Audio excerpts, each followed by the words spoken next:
all of the things that Kirsten spoke about then with regards to the H2F, it really resonates. You know, I heard those arguments as well about the sleep. We've heard the arguments about the nutrition.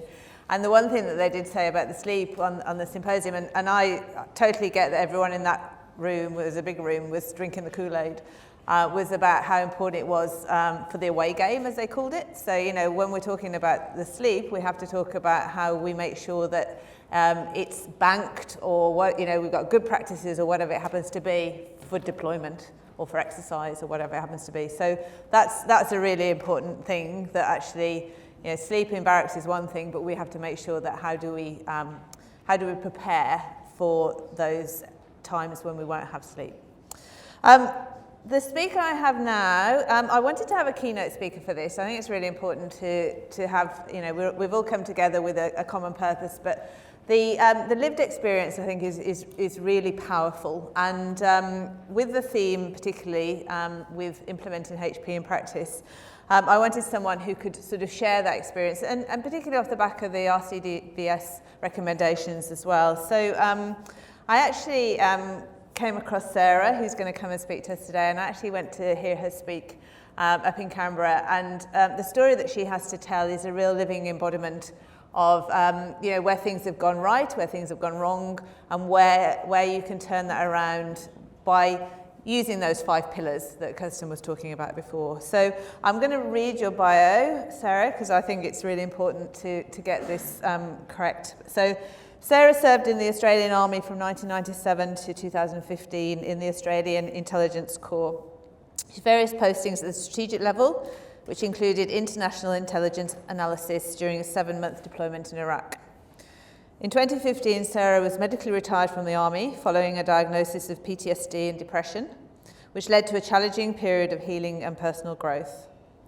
Sarah found sport to reinvent herself post-military, and has since competed on international sporting stages, including Invictus Games and the World Championships events for Ironman, cycling, triathlon and duathlon. Since separating from Army, Sarah has advocated for veterans and their families by undertaking several voluntary roles, including Director for the Returned and Services League New South Wales and Contemporary Veteran for the Defence and Veterans Human Research Ethics Committee. Sarah runs her own business called Go-To Mindset to assist people from all walks of life to achieve health goals, and regularly teaches trauma-informed yoga to veterans and frontline workers. Sarah, it's an absolute pleasure to invite you here today. I will give you the mic. Sarah will be around for lunch as well, so I'm sure this is why we've put her before lunch, so that you can speak to her during the lunchtime, because I think there'll be lots of questions. Thank you. Thank you so much for the introduction, Jill, and thank you so much for having me here today. Like Jill said, I served in the Army. Many of you sitting here today have probably your own incredible stories of you know, service and overcoming adversity. So I really want to acknowledge that and thank you for your ongoing service to Australia. I guess I really am privileged to be here to speak today. I'm not a human performance expert by any means, but since I've left the Army, I have now a real keen interest in it.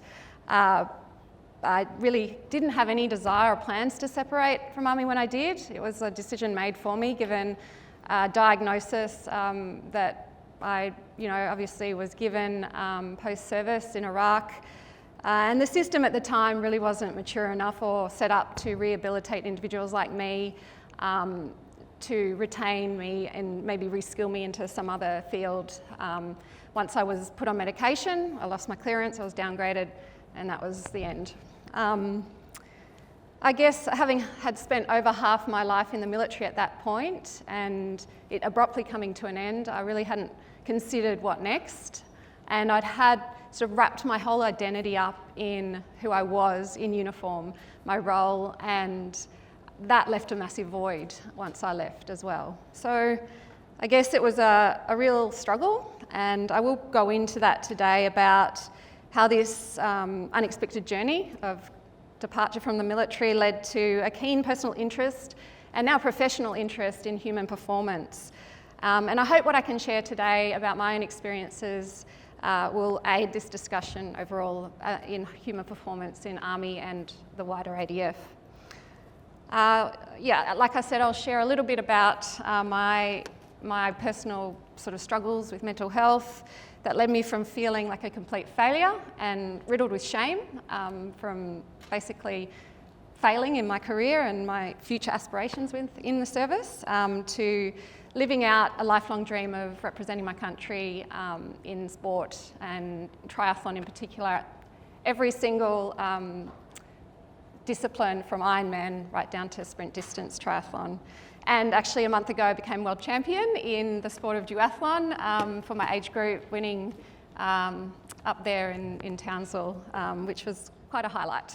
So.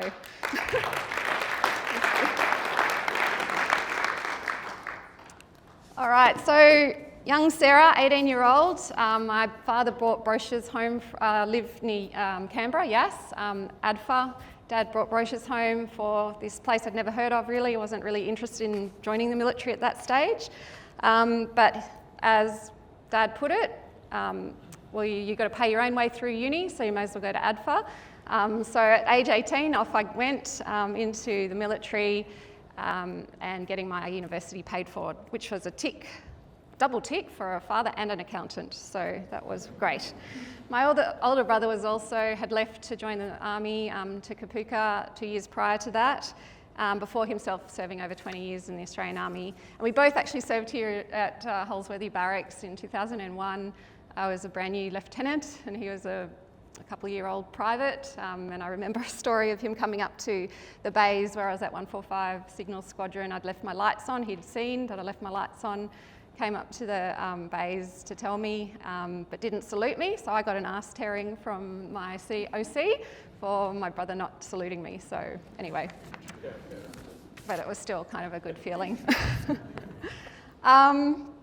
So yeah, basically went into ADFA, completed an arts degree, majoring in politics and history, followed what I found a very tough year at RMC, Royal Military College.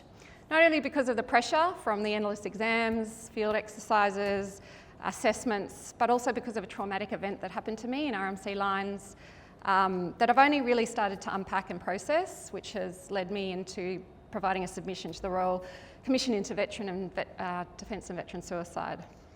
So back then I was naive, institutionalised and stoic enough to just crack on without receiving any counselling or, in fact, due process occurring after the incident. But compartmentalisation really became a key strength of mine. So I did my Reggie time, like I said, up here in Holsworthy as IS Troop Commander.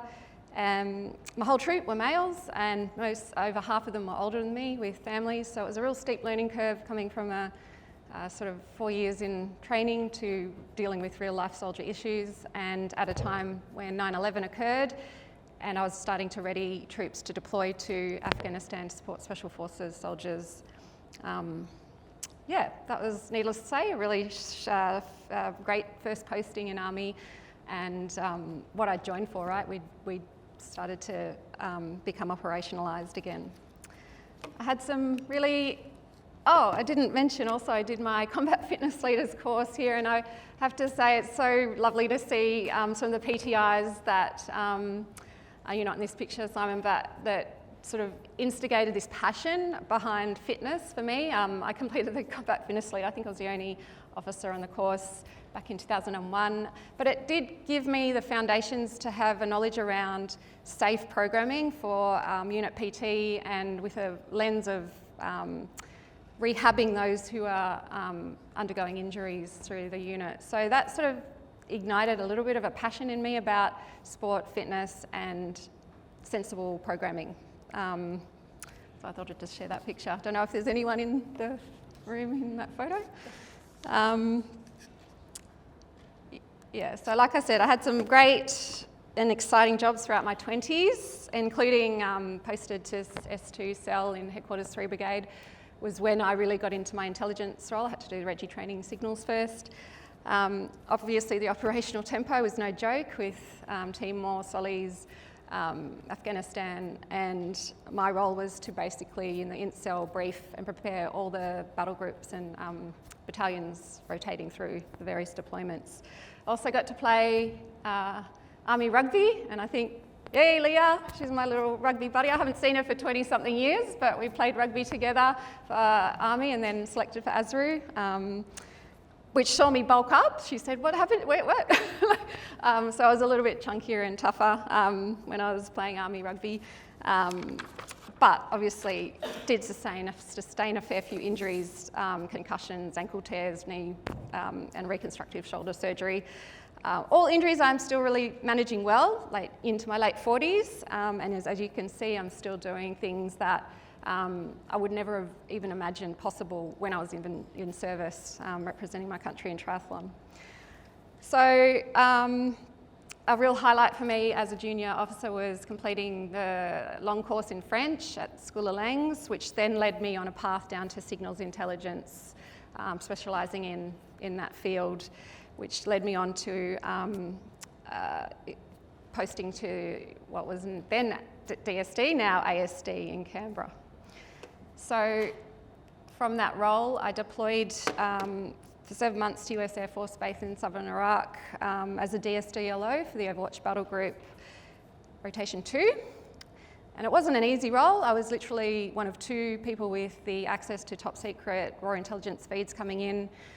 We had a DFAT LO that I worked alongside of, interacting with all the human sources and other intelligence agencies on the base. Fed via 64 kilobyte per second satellite link, which sometimes I'd stand on the top of the tent trying to get reception, because obviously having that linkage with the threats escalating over that 7-month period when Saddam was tried and hung, there was a lot of spike in threat activity. So I found that role extremely, it was an isolated role, it was challenging, it was stressful, pressure from every direction, and I had to travel a lot around the Iraqi battle space as well to maintain the links between, so we were relying on the US and Brits, NSA and GCHQ feeds to give our troops the forward warning of what was happening in our AO. So the first time I headed down to Basra in southern Iraq, the aircraft I was travelling in on came under indirect fire on the airfield, and I was grabbed by Lodi as we landed and thrown behind the diesel retanker. It was my first shelter, and then had to sort of pop along to find some decent shelter. So I guess some people don't have adverse reactions to those sorts of threat situations, but it was from that point onwards that I started developing symptoms of hypervigilance, nightmares, and I just wasn't coping super well with that incident on top of a few other incidents that had started to occur as well. Not only were the threats sort of from the enemy, there was we had the US Minnesota Guard was deployed on the base where I was at, and they were extended from 12 months to 18 months, and that really dropped the morale of that unit, and bad stuff started happening. Female soldiers were getting raped and things like this. So there was a lot of additional stress and pressure and reasons to be hypervigilant that just compounded that stress I was feeling, and that exacerbated the symptoms I was experiencing as well. However, there just wasn't the time or the space or the capability to talk to anyone about these things that were occurring. Certainly no appetite either, because the mission was the ultimate thing, and there was no sort of redundancy in my role. Anyway, I came back from Iraq pretty disillusioned. I felt like I really wasn't cut out for this role anymore. I basically put my discharge in as soon as I sort of had the presence of mind to think, righto, this is it for me. I'm pretty sure this is not what I'm cut out for. And then it was evident to my family as well. My brother actually said at a family gathering soon after I got home, "What's wrong, sis? You're just not the same person." At which point I got on a plane and flew over to the UK, because I didn't get the discharge approved, but I did get a period of 18 months leave without pay approved pretty quickly. So reinforcing my compartmentalisation skills, I just headed off to the UK and started a period of leave without pay for 18 months and just completely forgot about, tried to anyway, what had gone on over there. I completed a master's degree in international relations. I worked in various jobs from minimum wage in a garden centre all the way through to working in the Queen's University Physical Education Centre in Belfast.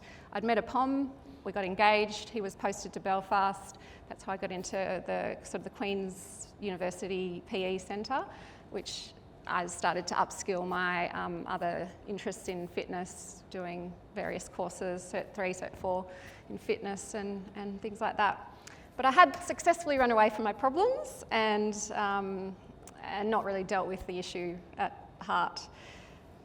My then fiancé deployed to Afghanistan. The night before he deployed, however, 3 of his soldiers were shot and killed at the front of the base of where he was posted in Belfast. The real IRA was still operating. They deployed anyway, but again, I think he sort of had some issues from that whole scenario and then a deployment in Afghanistan.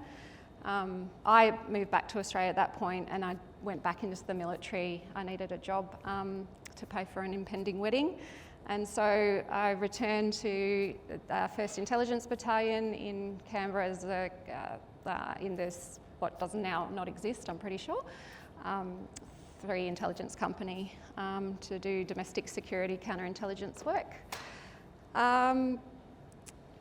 So yeah, I guess I completed a few roles, managed to keep the symptoms at bay well enough to continue on in my work in Army for a number of years. However, I guess I did, there was a few life events that occurred, including I had a baby, but I returned to work quite soon afterwards. Probably had some postnatal stuff going on, but was never diagnosed. A year on from that, my much loved father, who was my emotional mainstay, no, not quite there, was diagnosed with stage 4 cancer and passed away a few months later. So that was sort of the precipitation of me to fall in a complete hole, at which point I sought professional medical help and was diagnosed with PTSD and depression. However, I'd fallen pregnant with a second son, so I could hide my diagnosis from my chain of command under the guise of pregnancy. So that was really great, because at that time, there was just no appetite. You just don't have a mental health condition in Army that will be rehabilitated. So my doctor, the doctor was kind enough to sort of just keep that under wraps and allow me to sort of go under the different, I don't know what it was called, but J something to stay on pregnancy, with the intent to move through some stuff while I was on maternity leave, like some therapy, and hopefully come back to my career after that. I did come back, but not for very long. We were posted from Canberra to Brisbane, and so I had a 2-year-old and a 6-week-old. I had a request from my CO, I was posted to the Int Battalion, to come back from maternity leave early because he was deploying. There were so many people deployed that he just had too many gaps. I just couldn't. And I just, I had to be open and say, look, I've been diagnosed with these conditions. I'm now on medication. And that was the end. So basically there was no more discussion. The med discharge process begun, and I ended up probably less than 12 months later out. Obviously I was devastated. I was completely lost. I had no idea what I was going to do. I basically, was in a deep, deep depression. I was suicidal. I was hospitalised a couple of times, which was not much fun. But I guess once I got through the worst of it, I started to have the ability to attend. I attended a 6-week PTSD program that gave me some tools to really assist in managing the symptoms I was experiencing, which gave me space to then think about the physical side of myself, which I had a big part of me was that in the military I was quite a physical person. So I bought bike off Gumtree and started towing my little boys around Nogra, which was nice and hilly. So I started to get some fitness back. And someone actually saw that I'd done the Ride to Conquer Cancer in honour of my dad and sent me an EOI that Soldier On had put out to basically go and do a big bike ride in the Italian Dolomites. So I put my hand up for that. I got selected, and then literally a few months later, I'm in training to do a Pro-Am cycling event in the Italian Dolomites with Cadell Evans, who basically taught me how to ride a bike, which was a pretty cool coach. And funny man Hamish Blake was also a part of that team. So I don't know if anyone saw, there was a 60-minute story done on the team, myself and the other veterans who benefited from this experience. It was life-changing, and that led me on to delving deeper into sport and cycling to start with. Then Invictus Games, I was selected for Invictus Games. Oh, there's some Iraq pictures.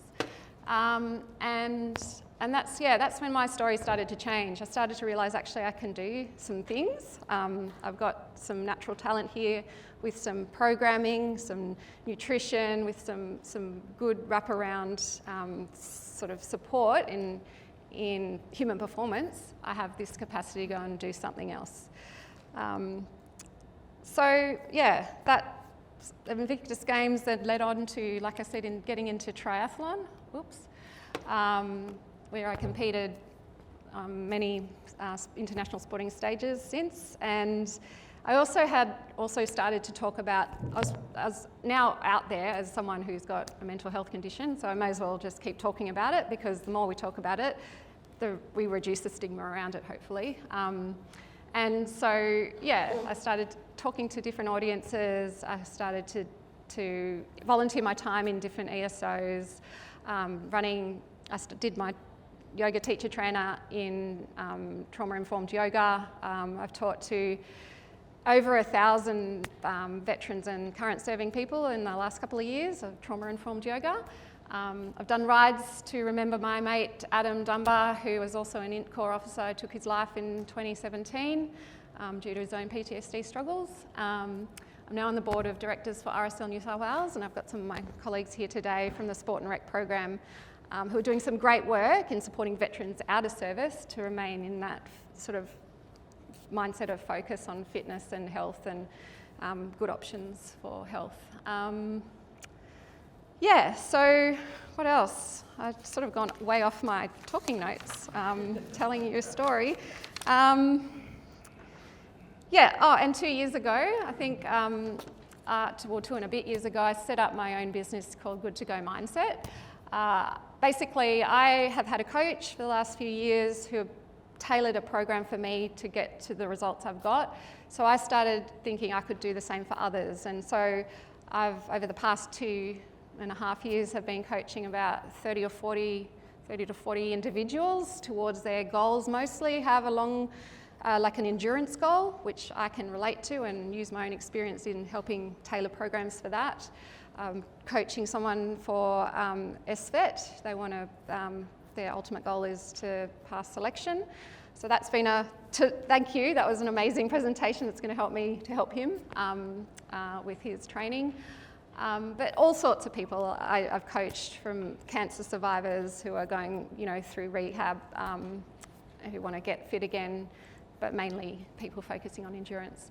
And earlier this year I was up at Seven Sisby giving a similar talk about mental health and mindset, and managed to convince them to let me take them through a 30-minute trauma-informed yoga class. Most of them had never done yoga before, but from all reports they quite enjoyed it, and hopefully they'll at least have a taste of some other kind of method to help with creating a better overall health picture. I think the yoga is really helpful for not just body, but mind, heart rate variability with reducing, focusing on breathing and things like that. All things I think Special Forces do as part of the course.